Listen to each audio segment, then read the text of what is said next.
বন্ধুরা, আজ আমি আবার একটা গল্প নিয়ে চলে এসেছি। গল্পের নাম ঠকে যাওয়া। চলো মেন গল্পে আসি। স্বামীর ফোনের দিকে উকি দিতেই দেখলাম সে এক উলঙ্গ মহিলার সাথে ভিডিও কলে কথা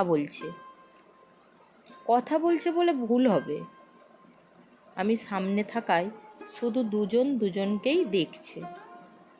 আমি ফোনটা টান মেরে নিতেই ওপাশ থেকে কলটা কেটে গেল।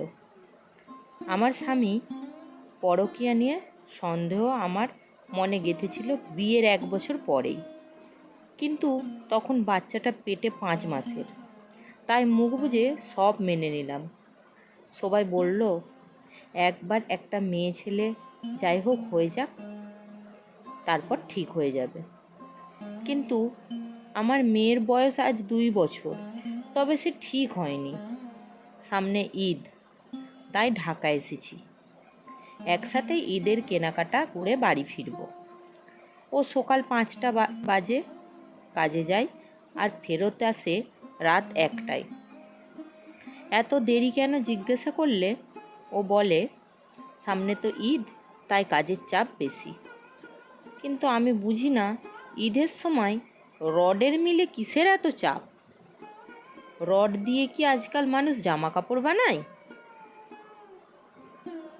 চরিত্রহীনের মতো এমন কুকর্ম করতে গিয়ে ধরা খেয়েছে বউয়ের কাছে, এর জন্য তার বিন্দু পরিমাণ লজ্জা হচ্ছে না। উল্টে আমাকে আবোল তাবোল বোঝাতে আসতে। ওর কোনো কথা না শুনে ঠাস করে মারলাম একটা। মেয়েটার জন্য সব সহ্য করছি, অনেক দিন ধরে চেষ্টা করছি হাতে নাতে ধরার, কিন্তু সুযোগ হচ্ছে না। ও ঘর থেকে বেরিয়ে গেল। আমিও ওর ফোন থেকে ওই মহিলার ইমো নাম্বারটা নিয়ে রাতে ফোন করলাম।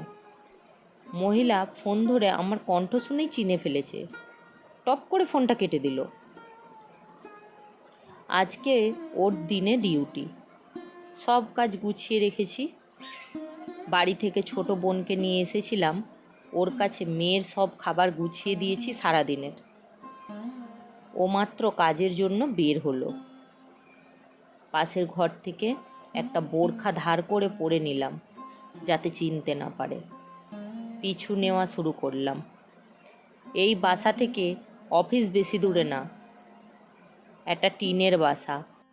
এখানে সবাই বলছে আমাকে আমি এখানে এসেছি বলে তাই, না হলে ও আগে কোনো দিন নাকি বাসাতেই আসতো না। ওকে পিছু নিতে নিতে আমি যাচ্ছি। অফিসে না ঢুকে ও অফিসের বাঁ দিকের গলিতে ঢুকলো।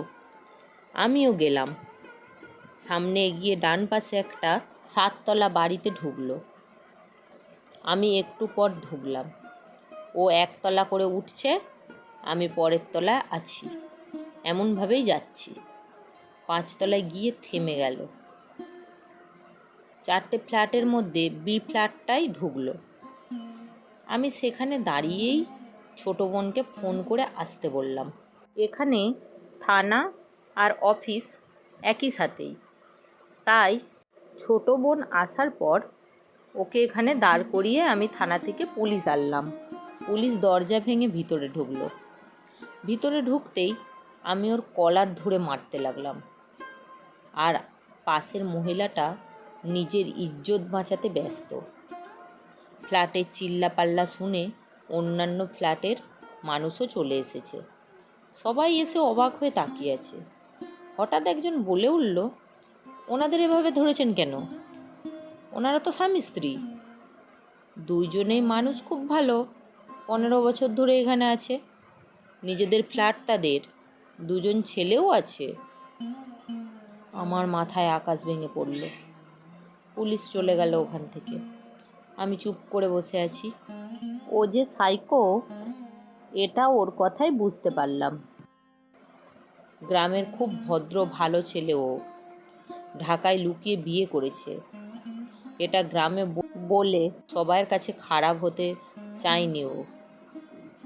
এদিকে আমার শাশুড়ি ওর বিয়ের জন্য আমাকে দেখেছে, তাই সব মিলিয়ে বাধ্য হয়ে আমাকে বিয়ে করেছে। আমি ও মেয়ে ওকে বুঝিয়ে চলে আসলাম।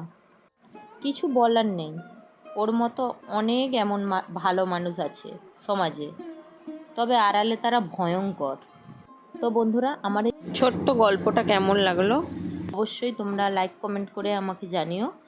আর অবশ্যই এরকম ছোট ছোট গল্প পেতে আমার চ্যানেলটা সাবস্ক্রাইব করে পাশে থাকা বেল বাটনটি বাজিয়ে দিও, যাতে আমার ছোট্ট ছোট্ট গল্প তোমাদের কাছে সবার আগে পৌঁছে যায়। তো আজ আর কিছু বলবো না, চলো এখানে আমার গল্প তো শেষ করে দিলাম। তো আবার আসবো নতুন একটা গল্প নিয়ে খুব তাড়াতাড়ি তোমাদের কাছে। এখন টাটা, তোমরা খুব ভালো থেকো, সুস্থ থেকো, বাই বন্ধুরা।